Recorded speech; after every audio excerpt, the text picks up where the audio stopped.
Hey guys, subscribe for daily content. And if you're shopping for gear, make sure you check out the description for the newest items at some of the very best online retailers. There's also links for some of the items that I personally recommend. Thanks! What's going on YouTube? Metal Complex here, and today I've got another short, little unboxing video to share with you guys. I have no idea what is in this. There's no indication on the front, but I'm pretty certain there's a couple of knives in there. So we're going to find out what they are together.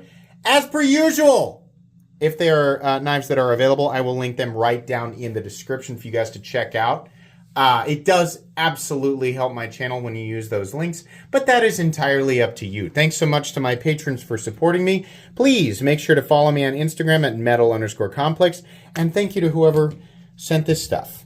It looks like packaging from a company or retailer.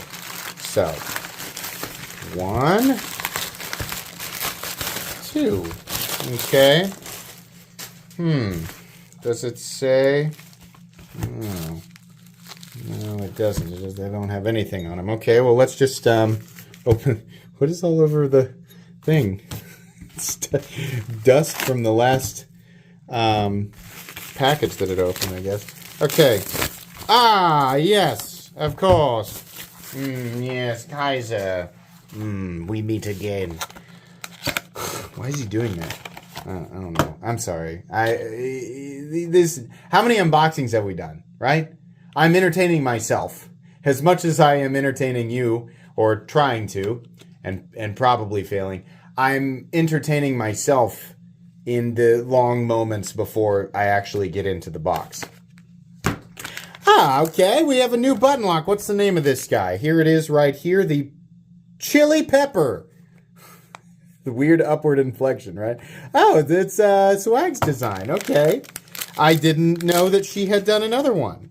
We have aluminum. Thank you for doing that, by the way. That's nice. Number 1, nice color. The actual, like, dark forest green. Really good. Number 2, aluminum. Really happy with that. Looks like okay. At first I thought it was like, is that hand rubbed satin with black? No, it's typical black.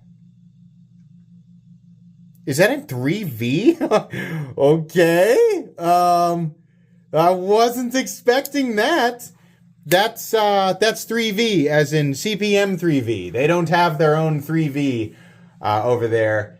This is CPM, or Crucible 3V, which is was not at all what I expected to see on this knife. Nice action. This is a front flipper button lock that is also, a thumb stud operating lock. I can see why they call it the chili pepper, because it looks like a chili pepper.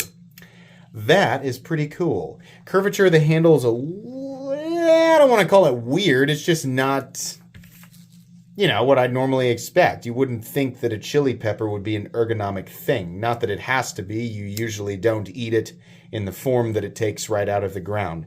What the heck is he talking about? I don't know. I'm sorry. Nice pocket clip. Nice. It's a little long, but the bill's not crazy, and there's a nice taper. The camera's trying really hard to focus on all this back here. Yeah. Okay. I kind of like that. Really surprised by the 3V. It's so random. I'm not sure that button lock well, it's not a D10.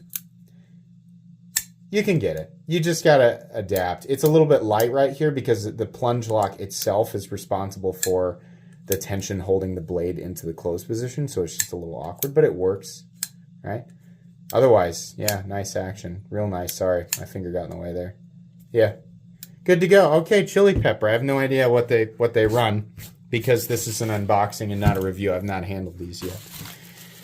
The other one, a little bit of a thicker box, a little bit of a girthier box here.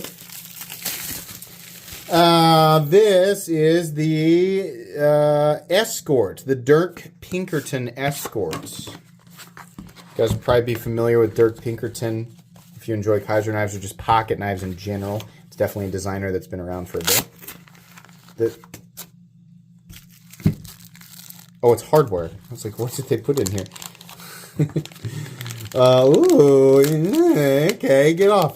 Sorry, the tape was, hey! Okay! right off the bat, love the look.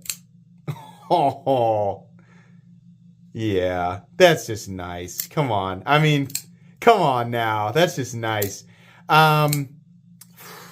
Crisp, too.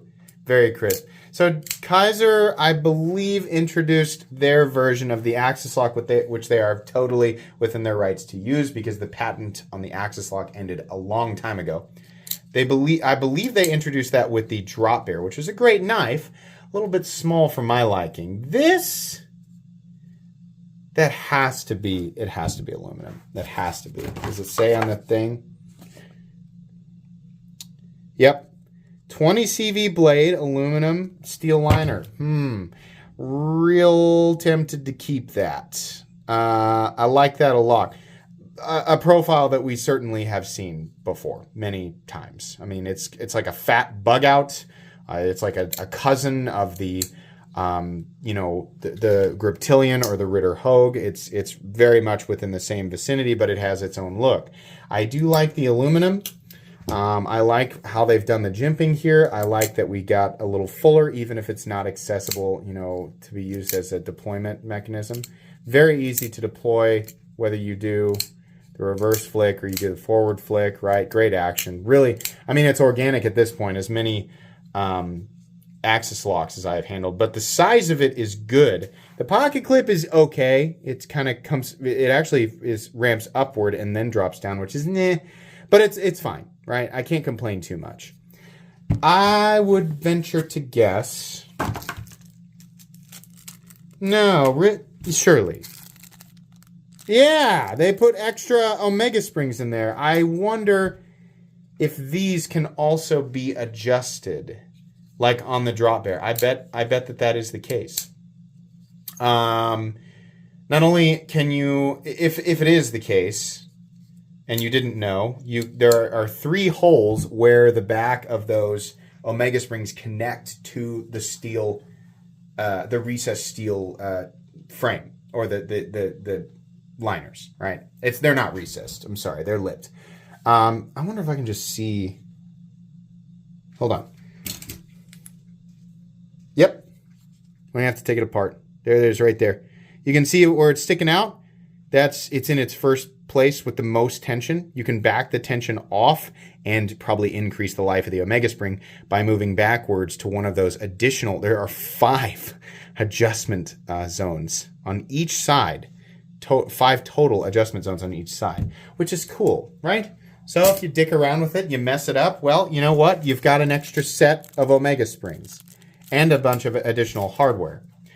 Yeah, big fan of that. I'm also guessing, number 1, considering it's Kizer, and number 2, considering this is aluminum and not titanium, the price on this bad boy is probably very good. I like that one. I like that one a lot.